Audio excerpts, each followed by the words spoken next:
منورہ کی ایک گلی سے حضور گزر رہے تھے، تو ایک ایسا مکان بن رہا تھا جس مکان کے جس طرح کے طرز تعمیر کو حضور پسند نہیں کرتے۔ پوچھا یہ کس کا مکان ہے؟ کہا فلاں صحابی کا، انصاری صحابی تھے۔ حضور نے کچھ نہیں کہا، گزر گئے۔ کوئی اس صحابی کو ملا، کہا حضور گزرے تھے، تیرا مکان دیکھا تھا۔ حضور نے پوچھا کس کا ہے؟ ہم نے بتایا۔ آقا کریم کے چہرے پہ پسندیدگی کے آثار نہیں آئے، شاید حضور نے پسند نہیں کیا۔ 2-4 دن کے بعد حضور کا دوبارہ گزران ہوا اسی گلی سے، تو دیکھا کہ ملبے کا ڈھیر پڑا ہوا ہے۔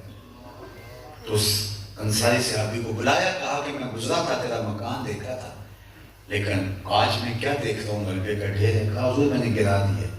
فرمایا کیوں؟ عرض کی سنا تھا آپ کو پسند نہیں، سنا تھا آپ کو پسند نہیں۔ میں اور آپ دیکھیں ہمارا کیا کیا حضور کو پسند نہیں۔ سر سے لے کر پاؤں تک دیکھیں، عقیقے سے لے کر ولیمے تک دیکھیں، نجی زندگی سے لے کے کاروبار تک دیکھیں، معاشرتی زندگی سے لے کے سیاسی زندگی تک دیکھیں، اپنے رویوں، طرز عمل، انداز معاشرت، سب پر غور کریں ہمارا کیا کیا حضور کو پسند نہیں ہے۔ آقا کریم علیہ السلام کی خدمت میں ایک صحابی آئے، انہوں نے حضور کو سلام کیا، آقا کریم نے رخ پھیر دیا۔ وہ سمجھے اتفاقاً ہو گیا، تو جدھر رخ کیا تھا ادھر سے جا کے دوبارہ سلام کیا، تو آقا کریم علیہ السلام نے پھر رخ پھیر دیا۔ اب دوسری مرتبہ جب ایسا ہوا تو انہیں یقین ہو گیا کہ ناراضگی ہے، لیکن انہیں یہ نہیں پتا تھا ناراضگی کا سبب کیا ہے۔ وہ ایک لمبے سفر سے واپس آئے تھے، حضور کی خدمت میں انہوں نے سلام کیا تو حضور نے اعراض کیا، پھر دوسری مرتبہ کیا تو پھر اعراض کیا۔ تو صحابہ سے پوچھتے پھر رہے ہیں کہ مجھے تو سمجھ نہیں آ رہی، تم بتا سکتے ہو کہ حضور کی ناراضگی کی وجہ کیا ہے؟ اللہ اکبر۔ تو کسی نے کہا کہ تو نے یہ جو سونے کی انگوٹھی پہن رکھی ہے، شاید حضور کی ناراضگی کا سبب یہ ہو، اس لیے کہ آقا کریم نے اس کو منع کر دیا ہے۔ سونا چاندی امت کے مردوں کے لیے حرام کیا گیا۔ چاندی کی ایک انگوٹھی 4.5 ماشے سے وزن میں کم ہو تو اس کا جواز دیا گیا ہے۔ اگر 4.5 ماشے وزن پورا ہو گیا تو پھر بھی ناجائز ہے، اگر 4.5 ماشے سے کم وزن کی 2 ہوں تو پھر بھی ناجائز ہے۔ تو ایک انگوٹھی وہ مرد کے لیے رکھی گئی ہے، باقی سونا نہ انگوٹھی ہے نہ چین ہے، کچھ بھی نہیں ہو سکتا، شرم جائز نہیں ہے۔ یہ عورتوں کا زیور ہے، مرد کی زینت نہیں ہو سکتی، یہ گناہ بے لذت ہے۔ حضور نے اس کو آتش دوزخ کا انگارہ قرار دیا۔ تو شاید تیرے ہاتھ میں سونے کی انگوٹھی ہے، چونکہ تجھے مسئلے کا پتہ نہیں، تو حضور کی ناراضگی کا سبب یہ ہو سکتا ہے۔ وہ آگے بڑھا اور انگوٹھی اتار کے پیش کرتے ہوئے کہا حضور کیا ناراضگی کا سبب یہ ہے؟ یہ رہی۔ آقا کریم نے پکڑ کر ایسے پھینک دی، ناراضگی کا سبب یہی تھا۔ بیٹھ گیا، مجلس چلتی رہی۔ جب مجلس اختتام کو پہنچی تو لوگ پلٹنے لگے تو یہ بھی واپس ہوئے، تو کسی نے کہا وہ انگوٹھی تو اٹھا لو، تم تو شرعاً نہیں پہن سکتے، تمہاری بیوی کے لیے تو جائز ہے، قیمتی سامان ہے، قیمتی دھات ہے، تو اٹھا لو، تمہاری ملک ہے۔ تو صحابی نے جو جواب دیا وہ سنیے، اس نے کہا واللہ لا آخذہ ابدا وقد طرحہ رسول اللہ صلی اللہ علیہ وسلم۔ اس نے کہا اللہ کی قسم میں اس انگوٹھی کو کبھی نہیں اٹھاؤں گا جس کو میرے حضور نے پھینک دیا۔ میں اور آپ دیکھیں ہم کوئی ایسی چیز تو نہیں اٹھائے پھر رہے جس کو حضور نے پھینک دیا، کوئی ایسی عادت اٹھائے پھر رہے ہیں، کوئی ایسی رسم اٹھائے پھر رہے ہیں، کوئی ایسا رویہ اٹھائے پھر رہے ہیں، کوئی ایسا انداز گفتگو اٹھائے پھر رہے ہیں جس کو میرے حضور نے پھینک دیا ہے۔ آئیے میں اور آپ اپنا جائزہ لیں۔ محبت ہم سے تقاضا کرتی ہے، محبت خالی دعوے کا نام نہیں ہے، محبت عمل مانگتی ہے۔ عاشق ہر کوئی آنکھے پر عاشق بنتا مر کے، زہر پیالہ کوئی نہیں پیندا پر عاشق پیندا بھر کے۔ جس سے دعوی محبت کیا ہے، اگر اس کی اداؤں کو نہیں اپنائیں گے تو وہ دعوی محبت کس طرح تکمیل پذیر ہوگا؟ تو محبت رسول کے عنوان سے منعقدہ اس تقریب میں آنے والوں آؤ عزم کریں کہ اپنی ساری زندگی حضور کے نام لگا دیں گے، جئیں گے تو ان کے لیے، مریں گے تو ان کے لیے، ان کی ایک ایک ادا کو اختیار کریں گے، ان کے طرز معاشرت کو اختیار کریں گے، ان کے بتلائے ہوئے اسلوب کے مطابق زندگی گزاریں گے۔ وہ کاروبار ہو، وہ شادی ہو، وہ غم کا موقع ہو، وہ خوشی کا موقع ہو، وہ امور سیاست ہو، وہ انداز معاشرت ہو، کچھ بھی ہو، وہ وضع قطع ہو، وہ طرز زندگی ہو ان کے بتائے ہوئے طریقے کے مطابق، کہ دور سے ہمیں کوئی دیکھے تو پکارے یہ حضور کا غلام آ رہا ہے، اور اگر اس کے نیڑے ہوں تو اس کو پھر بھی پتہ چلے کہ یہ واقعی حضور کا غلام تھا، اس کا ظاہر باطن بتا رہے کہ یہ نوکر حضور کا تھا۔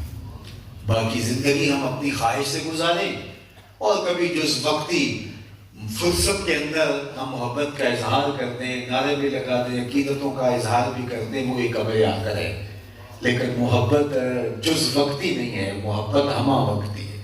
وہ جب دل میں سمو جاتی ہے تو اعضاء و جوارح بتاتے ہیں کہ کون کس سے محبت کرتا ہے۔ تو ہمارے رنگ ڈھنگ بتائیں، ہمارا انداز زندگی بتائیں کہ ہم حضور سے پیار کرتے ہیں، بے پناہ پیار کرتے ہیں، اور یہ پیار ہماری دنیا اور آخرت کی بہتری کی ضمانت ہے۔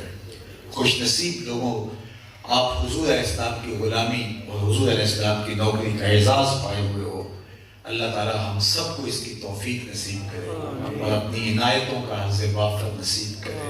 حضور نے 3 چیزوں کے بارے میں ارشاد فرمایا، حب الیہ من دنیاکم ثلاث، تمہاری دنیا سے مجھے 3 چیزیں پسند ہیں، الطیب والنساء وجعلت قرۃ عینی فی الصلاۃ، خوشبو، منکوحہ عورتیں، اور میری آنکھوں کی ٹھنڈک نماز میں رکھی گئی ہے۔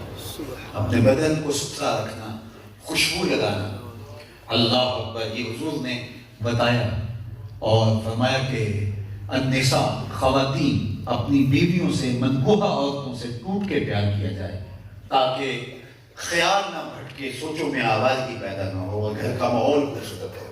اور تیسری چیز جو ہے وہ الصلاۃ، نماز۔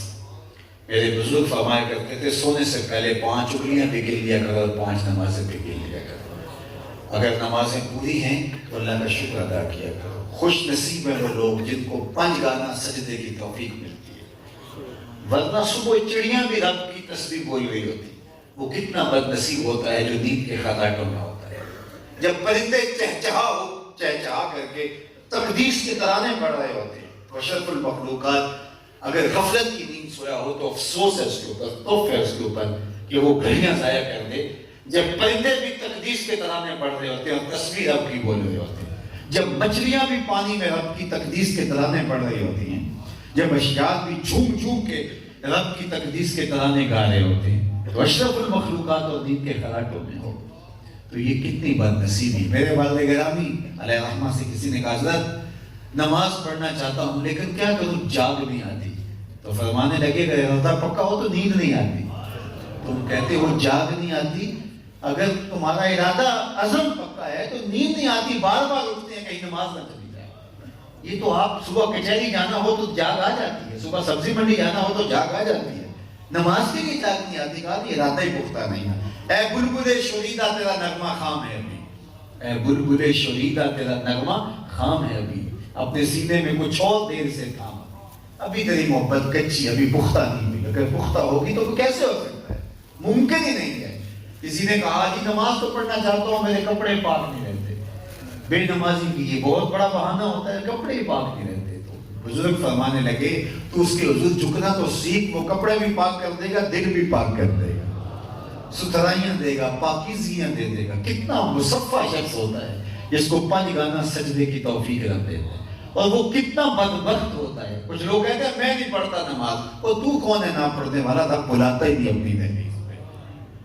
وہ لاہور کسی زمانے میں بڑی چہل پہل ہوتی تھی ریلوے اسٹیشن کے اوپر، تو وہاں باہر نکلتی ہوئی نوری مسجد ہے، تو ٹرین کچھ لیٹ ہو گئی تو سامان اٹھا کر کے ایک کلی لے کے آ رہا تھا، تو اس نے مغلوڈ روڈ پہ جانا تھا، تو راستے میں نوری مسجد پڑتی ہے، تو وہاں اس نے کہا صاحب سے کہ بابو اگر تم کہو تو میری نماز کا وقت تنگ ہو رہا ہے، تو یہ مسجد راستے میں ہے تو نماز پڑھ۔ اس نے کہا پڑھ، سامان رکھا اور نماز پڑھنے لگا۔